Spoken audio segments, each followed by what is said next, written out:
അമേരിക്കയിൽ നിന്ന് അനധികൃതമായി കുടിയേറിയ ഇന്ത്യക്കാരെ നമ്മുടെ രാജ്യത്തേക്ക് കൊണ്ടിറക്കുമ്പോൾ അവരുടെ കൈകാലുകൾ ബന്ധിച്ചിരുന്നു. അത് പ്രധാനമന്ത്രി നരേന്ദ്രമോദി കണ്ടോ? പ്രധാനമന്ത്രി എന്താണ് മിണ്ടാത്തത്? പ്രധാനമന്ത്രി ഗംഗയിൽ മുങ്ങിക്കുളിക്കുകയാണോ എന്നൊക്കെയുള്ള ചോദ്യങ്ങളാണ് പാർലമെന്റിൽ ഇന്ന് ഉയർന്നത്. പോരാത്തതിന് കൈവിലങ്ങുകളിട്ട് പ്രതിപക്ഷം പ്രതിഷേധിക്കുകയും ചെയ്തു. ഇത് ഇന്ത്യക്കാർക്ക് വേണ്ടിയുള്ള പ്രതിഷേധമാണ് എന്നാണ് അവർ പറഞ്ഞത്. കൊളംബിയ എന്ന് പറയുന്ന രാജ്യത്തിന് പോലും അമേരിക്കയോട് മുട്ടി നിൽക്കാൻ സാധിക്കുമെങ്കിൽ നമ്മുടെ പൗരന്മാർക്ക് വേണ്ടി എന്തുകൊണ്ടാണ് ഇന്ത്യൻ പ്രധാനമന്ത്രി നരേന്ദ്രമോദി ഒരു വാക്കുപോലും ഉരിയാടാത്തത് എന്നാണ് യഥാർത്ഥത്തിൽ പ്രതിപക്ഷം ചോദിച്ചത്.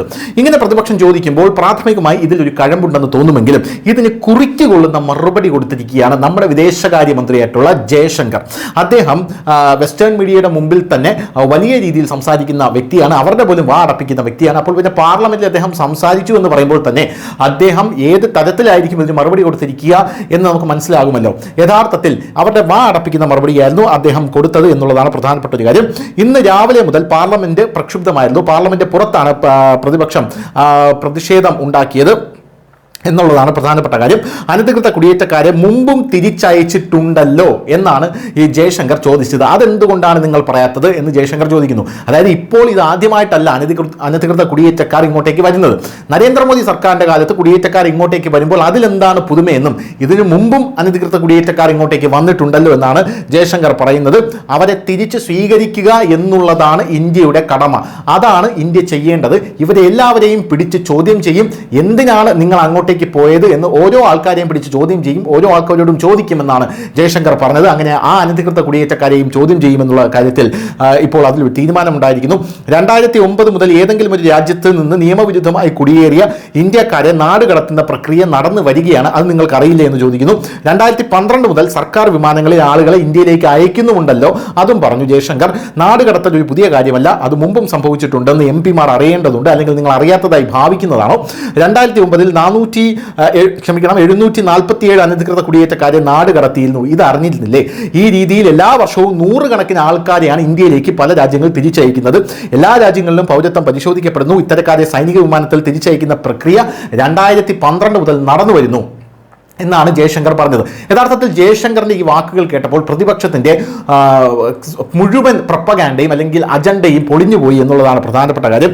രാജ്യസഭയിലെ തന്റെ പ്രസംഗത്തിൽ കുടിയേറ്റത്തെ സംബന്ധിച്ച ഐക്യരാഷ്ട്രസഭയെക്കുറിച്ചുള്ള ഉടമ്പടിയും ജയശങ്കർ പറഞ്ഞു. വളരെ സിസ്റ്റമാറ്റിക് ആയിട്ടാണ് ജയശങ്കർ മറുപടി കൊടുത്തത്. പോരാത്തതിന് ഓരോ വർഷവും എത്ര അനധികൃത ഇന്ത്യക്കാരാണ് ഇങ്ങോട്ടേക്ക് തിരിച്ച് ഓരോ രാജ്യങ്ങൾ അയക്കുന്നത് എന്നുള്ളതിന്റെ കൃത്യമായിട്ടുള്ള കണക്കും ജയശങ്കർ പുറത്തെടുത്തു. 2009 734, 10 799, 597, 11 597, 2012 530, 13 550, 14 591, 2015 708, 16 1303, 17 1024, 18 1180, അങ്ങനെ ധാരാളമായി പോകുന്നു. ഇപ്പോഴൊക്കെ വന്നിട്ടുണ്ട്, കോൺഗ്രസിന്റെ കാലത്തും വന്നിട്ടുണ്ട്. ഇപ്പോൾ മാത്രം നിങ്ങൾക്ക് എന്താണ് എന്നുള്ള ചോദ്യം ജയശങ്കർ ഉന്നയിക്കുന്നു. അപ്പോൾ യഥാർത്ഥത്തിൽ കോൺഗ്രസ് MP ആയിട്ടുള്ള രൺദീപ് സുർജേവാലയുടെ ഒരു വലിയൊരു ചോദ്യം വന്നു. അതിൽ ജയശങ്കർ വീണുപോകും എന്നാണ് പ്രതിപക്ഷം കരുതിയത്. രൺദീപ് സുർജേവാല ചോദിച്ചത്, വിദേശകാര്യമന്ത്രിയുടെ പ്രസ്താവന ഈ ആളുകളെ തിരിച്ചയക്കുമെന്ന് സർക്കാരിന് അറിയാമായിരുന്നു എന്നാണ് രൺദീപ് സുർജേവാല ചോദിച്ചത്. സർക്കാരിന് അതെങ്ങനെ ആണ് അയക്കുന്നത്? അമേരിക്കയിൽ എത്ര ഇന്ത്യക്കാർ നിയമവിരുദ്ധമായി താമസിക്കുന്നുണ്ടെന്ന് സർക്കാരിന് അറിയാമോ?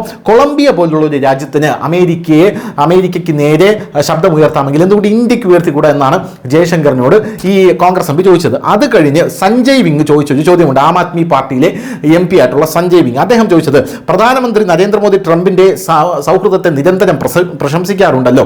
ഇന്ത്യക്കാരെ കൈകൾ ബന്ധിച്ചും ചങ്ങലയിൽ ബന്ധിച്ചും കൊണ്ടുവന്നു. ഇന്ത്യൻ മണ്ണിൽ വന്നിറങ്ങിയ ശേഷവും അദ്ദേഹം ഒരു ബഹുമാനവും നൽകിയില്ല. അവർ ഹരിയാനയിലെ ജനങ്ങളെ തടവുകാരുടെ വാനുകളിലൊക്കെയാണ് കൊണ്ടുപോയത്. ഇതിന് എന്തെങ്കിലും മറുപടി ഉണ്ടോ എന്നുള്ള രണ്ട് കുറിക്കുകൊള്ളുന്ന ചോദ്യങ്ങളാണ് ജയശങ്കർ നേരെ ഉയർന്നു വന്നത്. പക്ഷേ ജയശങ്കർ ഇതിനും വാ അടപ്പിക്കുന്ന മറുപടിയാണ് കൊടുത്തത്. ജയശങ്കറിന്റെ മറുപടി ഇത്തരത്തിലായിരുന്നു. MP-മാരുടെ ചോദ്യങ്ങൾക്ക് ശേഷം വിദേശകാര്യമന്ത്രി ജയശങ്കർ പറഞ്ഞത്, 104 ഇന്ത്യക്കാരുടെ തിരിച്ചുവരവ് ഞങ്ങൾക്ക് അറിയാമായിരുന്നു എന്നാണ് അദ്ദേഹം പറഞ്ഞത്. ഞങ്ങൾ മുൻകൂട്ടി അറിയിപ്പും നൽകിയിരുന്നു. അമേരിക്കയിൽ മടങ്ങിയെത്തിയ ഓരോ വ്യക്തിയുമായും ഇരുന്ന് അവർ എന്തിനാണ് പോയതെന്ന് സംസാരിക്കാൻ ഞങ്ങൾ ഭരണകൂടത്തോട് നിർദ്ദേശിച്ചിട്ടുണ്ട്. നാടുകടത്തിൽ സൈനിക വിമാനമോ ചാർട്ടേഡ് വിമാനമോ ഉൾപ്പെട്ടാലും നടപടിക്രമം അതേപോലെ തന്നെയാണ് തുടരുന്നത്. വിമാനമല്ല ഇവിടുത്തെ പ്രശ്നം, നടപടിക്രമമാണ്. അനധികൃതമായി കുടിയേറിയവരാണ് എന്നുള്ളതാണ് പ്രശ്നം. നിങ്ങൾ നിങ്ങളുടെ വീട്ടിൽ ഒരാൾ അനധികൃതമായി വന്ന് താമസിച്ചാൽ നിങ്ങളുടെ വീട്ടിൽ അയാളെ നിങ്ങളുടെ വീട്ടിൽ തന്നെ താമസിപ്പിക്കുമോ, അല്ലെങ്കിൽ നിങ്ങൾ പോലീസ് സ്റ്റേഷനിൽ പോയി എൻ്റെ വീട്ടിൽ ഒരു ആൾ അതിക്രമിച്ച് കയറിയിട്ടുണ്ട്, അയാളെ പിടിച്ചുകൊണ്ട് പോകണമെന്ന് പറയുമോ?